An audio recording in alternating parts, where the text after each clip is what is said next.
Welcome to our series on historical places of Delaware County. Today we're here at the home of Thomas Leiper, who was a revolutionary patriot and good friend of Thomas Jefferson. Let's see what treasures are inside. This is Thomas Leiper. He was a tobacco merchant and owned a stone quarry. The stone was in great demand in colonial Philadelphia. Many of the homes in Old City have stone from the Leiper quarry. But before we go any further, let's meet our tour guide, Mike. I'm interested in how you got to be a guide and what was the motivation, and tell us a little story. Ever since I was a young kid, I was interested in history. It kind of started off with being interested in the presidents and reading about their administrations, and I used to go on vacations. We'd go to historic places, and when I moved down here, I wanted to be more involved in history than just reading history. It gives us an idea of what this area was like. This was a company town, essentially.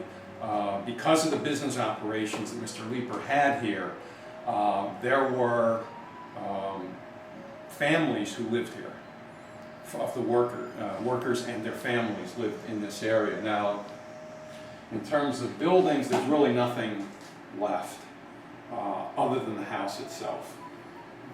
But this gives you a little bit of an idea. No, Mrs. Thomas Leiper, her father owned Gray's Ferry in Philadelphia, when it truly was a ferry, when it was shuttling people and cargo across the Schuylkill River. So that's still, obviously, it's still called Gray's Ferry, that section. So she knows it. Thomas Jefferson is connected with Leiper in three ways. One, when Thomas Jefferson was Secretary of State, his landlord was Thomas Leiper. When Thomas Jefferson was president, there was the Lewis and Clark expedition. The tobacco for the Lewis and Clark expedition was supplied by Thomas Leiper, as was all the provisions for the Lewis and Clark expedition were generally out of Philadelphia. The kitchen for the house is really a large fireplace downstairs.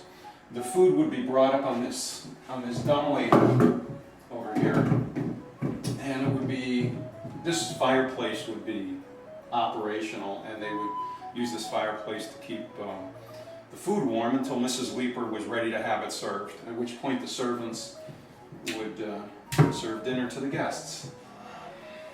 Closets were rare, not only in this house, but typically people used wardrobes or armoires to put their clothes in, or just fold them and put them in drawers.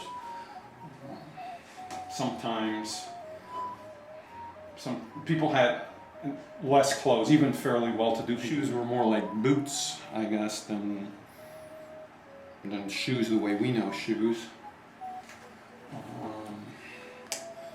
We have, this is, I don't know if I can do this.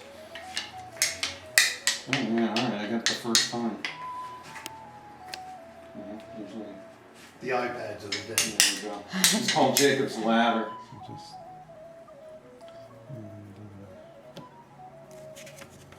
Latin grammar. There's the textbook. How about it?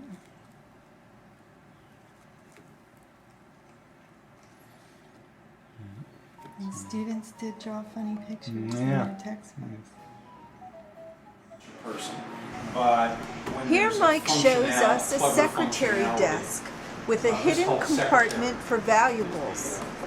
Type of furniture, but what I thought was pretty neat.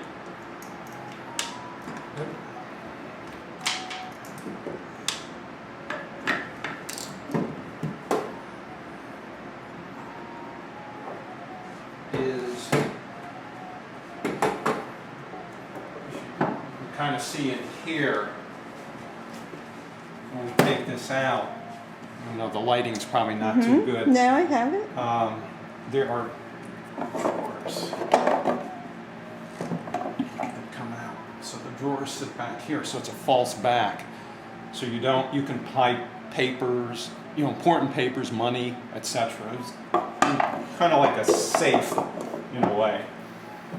And there's a little popsicle stick that actually keeps it from coming out unless you know the trick. know the trick. Actually.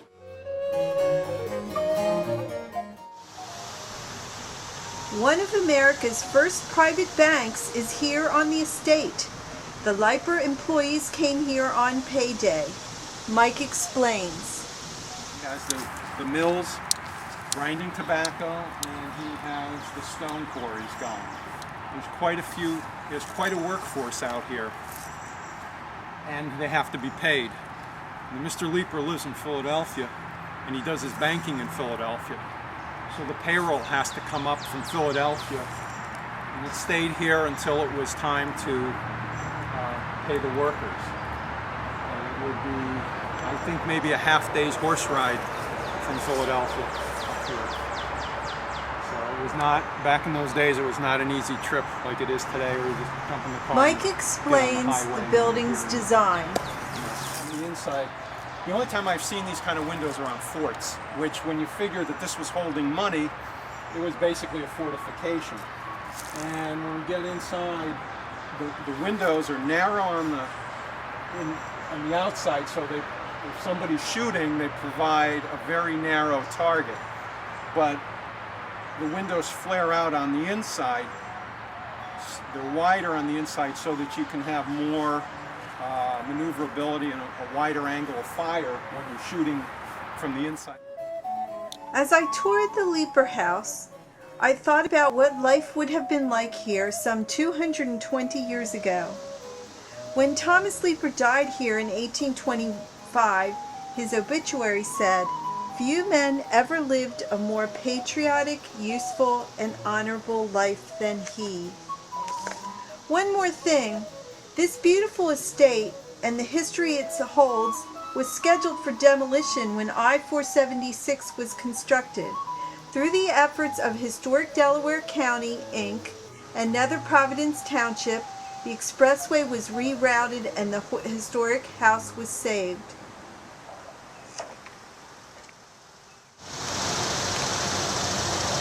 I hope that you enjoyed our visit to the Thomas Leiper House. Delaware County has a lot of historic treasures waiting for you to explore. Take a moment and look around your neighborhood.